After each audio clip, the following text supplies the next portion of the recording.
मित्रों नमस्कार। मैं आज लेकर आया हूँ मुंशी प्रेमचंद जी द्वारा रचित कहानी कफन। तो चलो सुनते हैं कहानी कफन। झोपड़े के द्वार पर बाप और बेटा दोनों एक बुझे हुए अलाव के सामने चुपचाप बैठे हुए हैं और अंदर बेटे की जवान बीवी बुधिया प्रसव वेदना से पछाड़े खा रही थी। रह रहकर उसके मुंह से ऐसी दिल हिला देने वाली आवाज़ निकलती थी कि दोनों कलेजा थाम लेते थे। जाड़ों की रात थी, प्रकृति सन्नाटे में डूबी हुई, सारा गांव अंधकार में लय हो गया था। घीसू ने कहा, मालूम होता है बचेगी नहीं, सारा दिन दौड़ते हो गया, जा देख तो आ। माधव चिढ़कर बोला, मरना ही है तो जल्दी मर क्यों नहीं जाती, देख कर क्या करूं? तू बड़ा बेदर्द है बे, साल भर जिसके साथ सुख चैन से रहा उसी के साथ इतनी बेवफाई। तो मुझसे तो उसका तड़पना और हाथ पांव पटकना नहीं देखा जाता। चमारों का कुनबा था और सारे गांव में बदनाम। घीसू एक दिन काम करता तो 3 दिन आराम करता। माधव इतना कामचोर था कि आध घंटे काम करता तो घंटे भर चिलम पीता। इसीलिए उन्हें कहीं मजदूरी नहीं मिलती थी। घर में मुट्ठी भर भी अनाज मौजूद हो तो उनके लिए काम करने की कसम थी। जब दो एक फाके हो जाते तो घीसू पेड़ पर चढ़कर लकड़ियाँ तोड़ लाता और माधव बाजार में बेच आता। और जब तक वह पैसे रहते दोनों इधर उधर मौज उड़ाते। गांव में काम की कमी न थी, किसानों का गांव था, मेहनती आदमी के लिए 50 काम थे। मगर इन दोनों को लोग उसी वक्त बुलाते जब 2 आदमियों से एक का काम पाकर भी संतोष कर लेने के सिवा और कोई चारा न होता।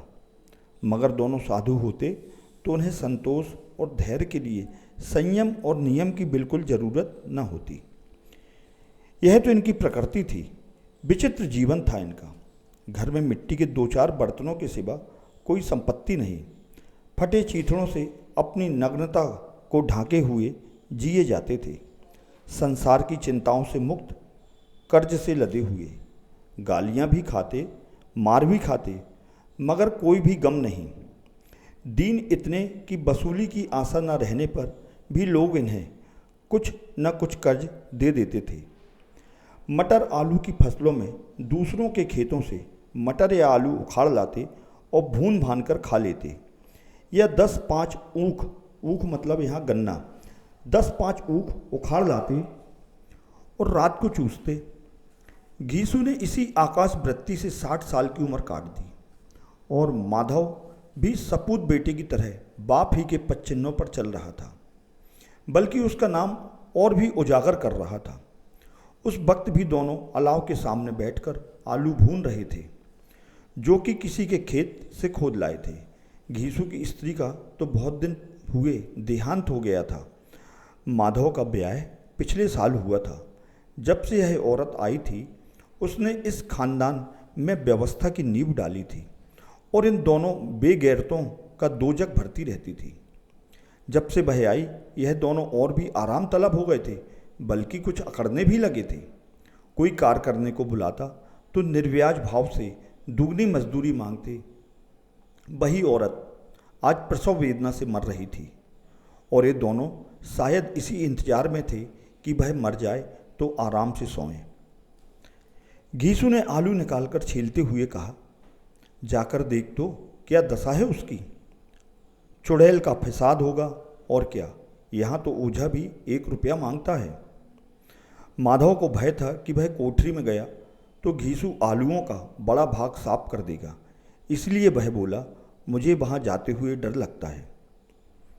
डर किस बात का है, मैं तो यहाँ हूँ ही। तो तुम ही जाकर देखो ना।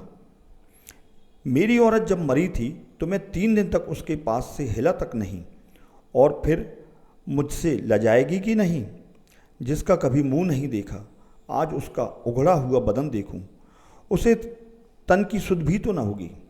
मुझे देख लेगी तो खुलकर हाथ पांव भी न पटक सकेगी। मैं सोचता हूँ कोई बाल बच्चा हुआ तो क्या होगा। सौंठ, गुड़, तेल कुछ भी तो नहीं है घर में, सब कुछ आ जाएगा, भगवान दे तो।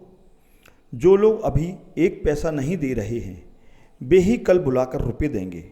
मेरे 9 लड़के हुए, घर में कभी कुछ न था, मगर भगवान ने किसी न किसी तरह बेड़ा पार ही लगाया। जिस समाज में रात दिन मेहनत करने वालों की हालात उनकी हालत से कुछ बहुत अच्छी न थी, और किसानों के मुकाबले में वे लोग जो किसानों की दुर्बलताओं से लाभ उठाना चाहते थे कहीं ज़्यादा संपन्न थे। जहाँ तक इस तरह की मनोवृत्ति का पैदा हो जाना कोई अचरज की बात न थी। हम तो कहेंगे घीसू किसानों से ज़्यादा विचारवान था, और किसानों के विचार शून्य समूह में शामिल होने के बदले बैठकबाजों की कुत्सित मंडली में जा मिला था। हाँ, उसमें वह शक्ति न थी कि बैठकबाजों के नियम और नीति का पालन करता। इसलिए जहाँ उसकी मंडली के और लोग गांव के सरगना और मुखिया बने हुए थे, उस पर सारा गांव उंगली उठाता था। फिर भी उसे यह तस्कीन तो थी ही कि अगर वह फटी हाल है तो कम से कम उसे किसानों की सी जी तोड़ मेहनत तो नहीं करनी पड़ती, और उसकी सरलता और निरीहता से दूसरे लोग बेजा फायदा तो नहीं उठाते। दोनों आलू निकाल निकाल कर जलते जलते खाने लगे। कल से कुछ नहीं खाया था, इतना सब्र ना था कि उन्हें ठंडा हो जाने दें। कई बार दोनों की जबानें जल गईं। छिल जाने पर आलू का बाहरी हिस्सा बहुत ज़्यादा गर्म मालूम ना होता, लेकिन दांतों के तले पड़ते ही अंदर का हिस्सा जबान, हलक और तालू को जला देता था। उस अंगारे को मुंह में रखने से ज़्यादा खैरियत इसी में थी कि वह अंदर पहुंच जाए। वहाँ उसे ठंडा करने के लिए काफ़ी सामान थे, इसलिए दोनों जल्द जल्द निकल जाते। हालांकि इस कोशिश में उनकी आंखों से आंसू निकल आते। घीसू को उस वक्त ठाकुर की बारात याद आई, जिसमें 20 साल पहले बह गया था। वह दावत में उसे जो तृप्ति मिली थी वह उसके जीवन में एक याद रखने लायक बात थी, और आज भी उसकी याद ताज़ा थी।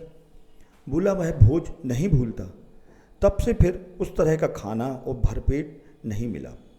लड़की वालों ने सबको भरपेट पूड़ियाँ खिलाई थीं। सबको, छोटे बड़े सब ने पूड़ियाँ खाईं, और असली घी की चटनी, रायता, 3 तरह के सूखे साग, एक रसेदार तरकारी, दही, चटनी, मिठाई। अब क्या बताऊं, उस भोज में क्या स्वाद मिला। कोई रोक टोक नहीं थी। जो चीज़ चाहो मांगो, जितना चाहो खाओ। लोगों ने ऐसा खाया कि किसी ने पानी न पिया। मगर परोसने वाले हैं कि पत्तल में गरम गरम गोल गोल सुवासित कचौड़ियाँ डाल देते। मना करते हैं कि नहीं चाहिए, पत्तल पर हाथ से रोके हुए हैं, मगर वह हैं कि दिए जाते हैं। और जब सबने मुंह धो लिया तो पानी इलायची भी मिली, मगर मुझे पान लेने की कहाँ सुध थी। अरे खड़ा ना हुआ जाता था। चटपट जाकर अपने कंबल पर लेट गया। ऐसा दिल दरियाब था वह ठाकुर। माधव ने इन पदार्थों का मन ही मन मजा लेते हुए कहा, अब हमें ऐसा भोज नहीं खिलाता। अब कोई क्या खिलाएगा, वो जमाना दूसरा था। अब तो सबको किफ़ायत सूझती है। शादी ब्याह में मत खर्च करो, क्रियाक्रम में मत खर्च करो। पूछो गरीबों का माल बटोर बटोर कर कहाँ रखोगे। बटोरने में तो कमी नहीं है, हाँ खर्च में किफ़ायत सूझती है। तुमने तो एक 20 पूरियाँ खाई होंगी। 20 से ज़्यादा खाई थी। मैं 50 खा जाता। 50 से कम मैंने भी ना खाई होंगी। अच्छा पट्टा था। तू तो मेरा आधा भी नहीं है। आलू खाकर दोनों ने पानी पिया और वहीं अलाव के सामने अपनी धोतियाँ ओढ़कर पाँव में पेट डाले सो रहे, जैसे 2 बड़े बड़े अजगर गेंडुलिया मारे पड़े हों, और बुधिया अभी तक कराह रही थी। सवेरे माधव ने कोठरी में जाकर देखा तो उसकी स्त्री ठंडी हो गई थी। उसके मुंह पर मक्खियाँ भिनक रही थीं। पथराई हुई आंखें ऊपर टंगी हुई थीं। सारी देह धूल से लथपथ हो रही थी। उसके पेट में बच्चा मर गया था। माधव भागा हुआ घीसू के पास आया। फिर दोनों जोर जोर से हाय हाय करने लगे और छाती पीटने लगे। पड़ोस वालों ने यह रोना धोना सुना तो दौड़े हुए आए और पुरानी मर्यादा के अनुसार इन अभागों को समझाने लगे। मगर ज़्यादा रोने पीटने का अवसर न था। कफन की और लकड़ी की फिक्र करनी थी। घर में तो सारा पैसा इस तरह गायब था जैसे चील के घोंसले में मांस। बाप बेटे रोते हुए गांव के जमींदार के पास गए। वह इन दोनों की सूरत से नफरत करते थे। कई बार इन्हें अपने हाथों से पीट भी चुके थे। चोरी करने के लिए, वादे पर काम पर ना आने के लिए। पूछा, क्या है बे घिसुआ, रोता क्यों है? अब तो तू कहीं दिखलाई भी नहीं देता, मालूम होता है इस गांव में रहना नहीं चाहता। घीसू ने जमीन पर सिर रखकर आंखों में आंसू भरे हुए कहा, सरकार बड़ी विपत्ति में हूँ। माधव की घरवाली रात को गुजर गई है। रात भर तड़पती रही सरकार। हम दोनों उसके सिरहाने बैठे रहे, दवा दारू जो कुछ हो सका सब कुछ किया, मगर वह हमें दगा दे गई। अब कोई एक रोटी देने वाला भी ना रहा मालिक, तबाह हो गए, घर उजड़ गया। आपका गुलाम हूँ, अब आपके सिवा कौन उसकी मिट्टी पार लगाएगा। हमारे हाथ में तो जो कुछ था वह सब तो दवा दारू में उठ गया। सरकार की ही दया होगी तो उसकी मिट्टी उठेगी। आपके सिवा किसके द्वार पर जाऊं। जमींदार साहब दयालु थे, मगर घीसू पर दया करना काले कंबल पर रंग चढ़ाना था। जी में तो आया कह दे, चल दूर हो यहाँ से, यूँ तो बुलाने से भी नहीं आता। आज जब गरज पड़ी तो आकर खुशामद कर रहा है, हरामखोर कहीं का बदमाश। लेकिन यह क्रोध या दंड का अवसर न था।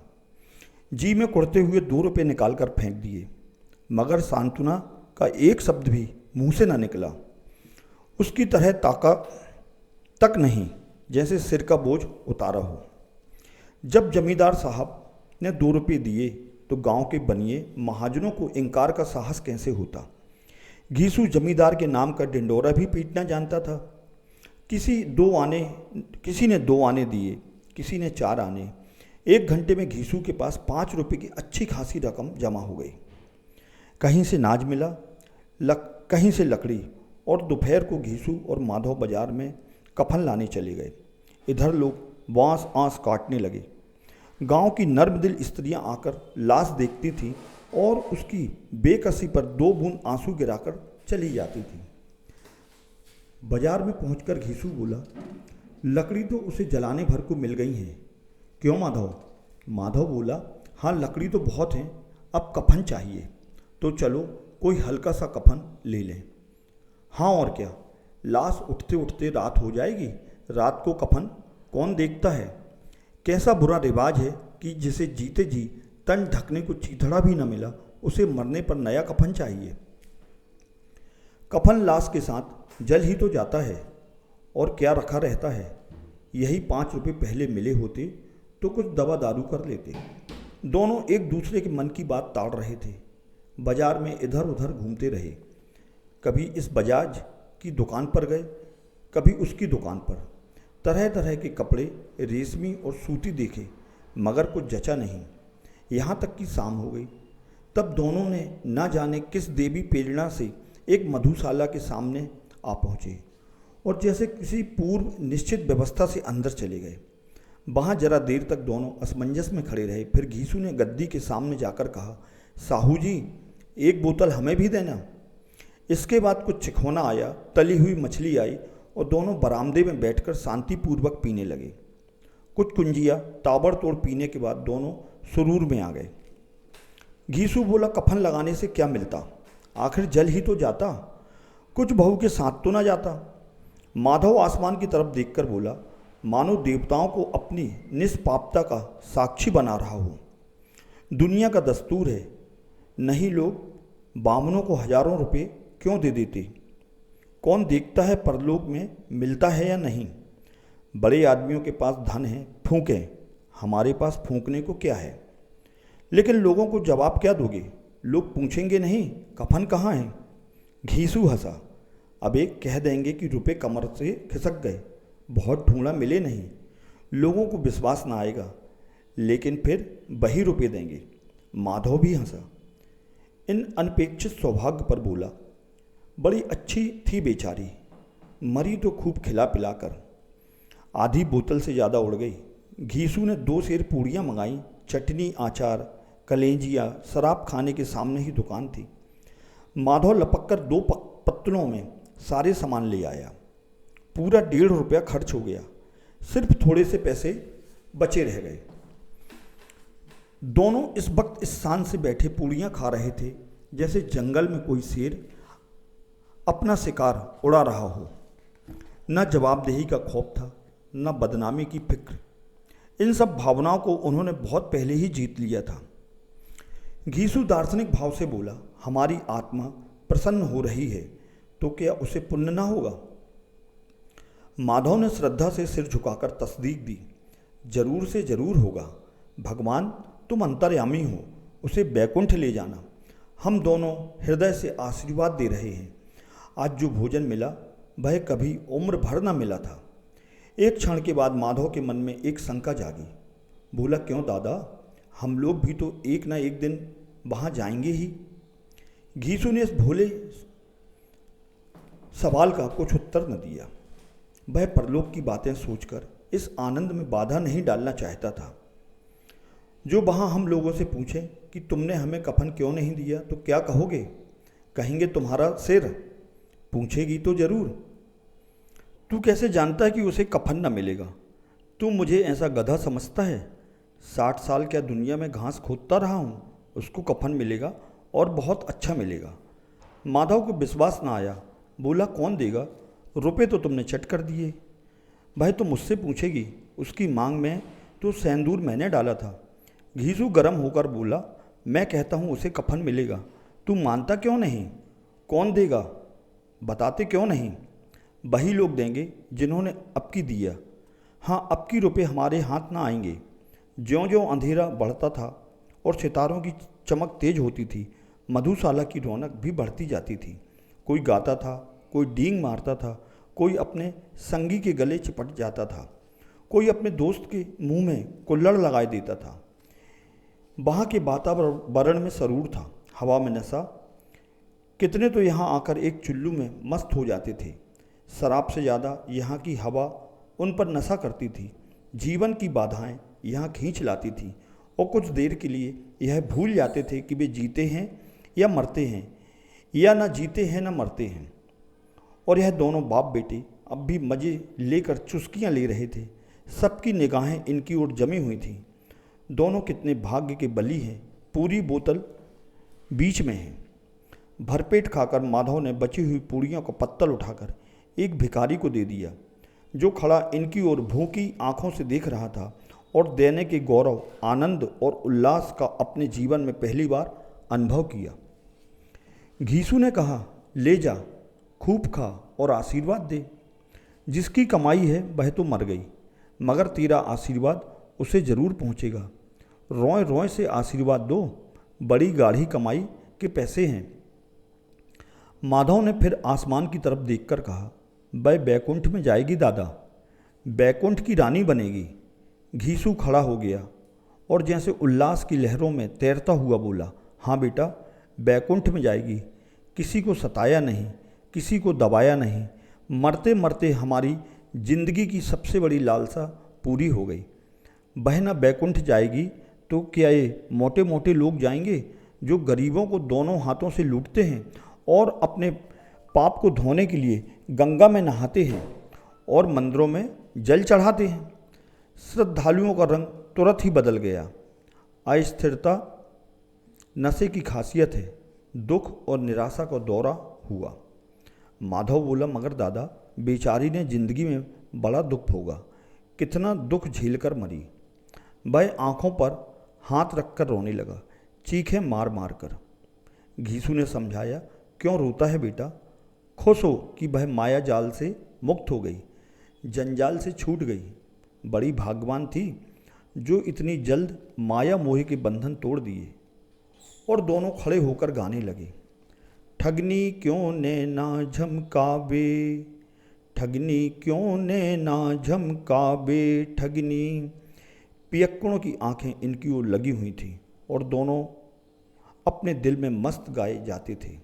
फिर दोनों नाचने लगे, उछले भी, कूदे भी, गिरे भी, मटके भी, भाव भी बताए, अभिनय भी किए और आखिर नशे में मदमस्त होकर वहीं गिर पड़े।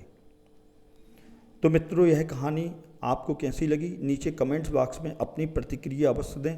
और यदि आपने हमारे चैनल को अभी तक सब्सक्राइब नहीं किया है तो कृपया चैनल को सब्सक्राइब करें। धन्यवाद।